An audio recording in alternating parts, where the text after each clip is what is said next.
In the heart of an ancient African village, where moonlight kissed the rooftops of thatched huts and drums echoed through the night, there lived a young man named Oba.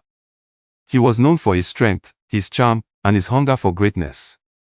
The elders often said he had the blessings of the ancestors, for every path he walked seemed to open before him like a river making way for the canoe. Oba dreamed of becoming the wealthiest farmer in the land. He had the best yam seeds, the strongest oxen, and the clearest vision of success. At first, everything favored him. His yams grew taller than a child's head, his barn overflowed with grain, and maidens from near and far sang his praises. But just as his fortune soared, darkness crept into his life. The rains grew stubborn, his oxen fell sick, and his once fertile land turned hard like a drum skin. No matter how hard he worked, failure followed him like a shadow at noon. Villagers began to whisper. Some said the gods were angry with him. Others claimed his pride had provoked envy. But deep in Oba's heart, he believed he knew the truth. He would often sit by the fireside at night, his face heavy with thought, and mutter to himself. I know she's the reason behind my setbacks. The she he spoke of was Ebony, his cousin, a woman of quiet voice but piercing eyes. Ebony had always lingered at the edges of his life. Whenever he celebrated a harvest, she stood silent, never clapping.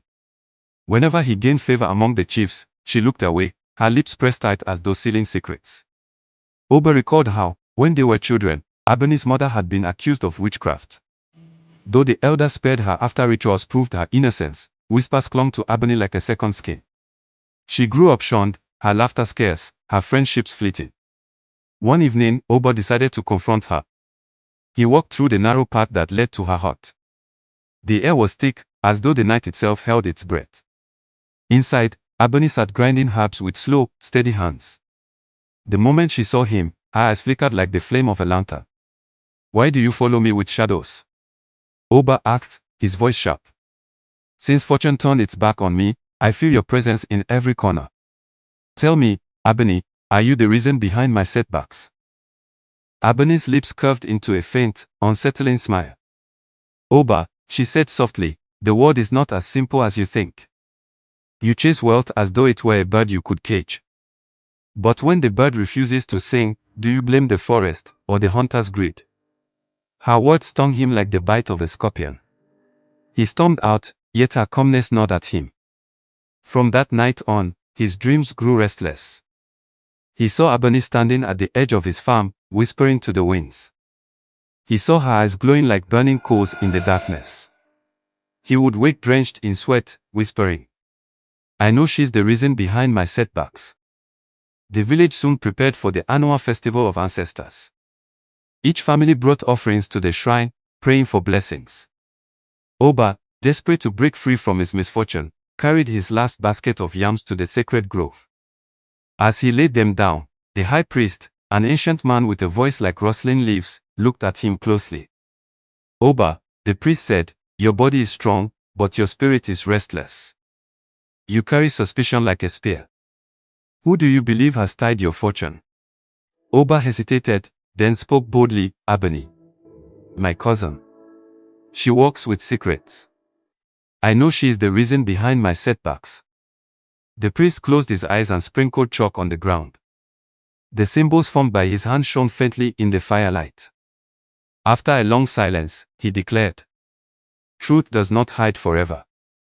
Bring Ebony here. That evening, the villagers gathered around the shrine. Torches flickered, casting tall shadows on the trees. Ebony was led forward, her face calm, her steps firm. The priest lifted his staff and began the incantations. The air grew heavy, and even the crickets fell silent. When the staff struck the earth, a gust of wind tore through the grove. The priest's voice thundered. The ancestors have spoken. Ebony carries no curse. The hand that blocks your path, Oba, is not hers but your own. Your pride, your envy, your restless suspicion, they are the chains that bind your fortune. The crowd gasped. Oba staggered, his chest tightening as though the truth itself was too heavy to bear. Ebony turned to him, her eyes filled not with anger, but with sorrow.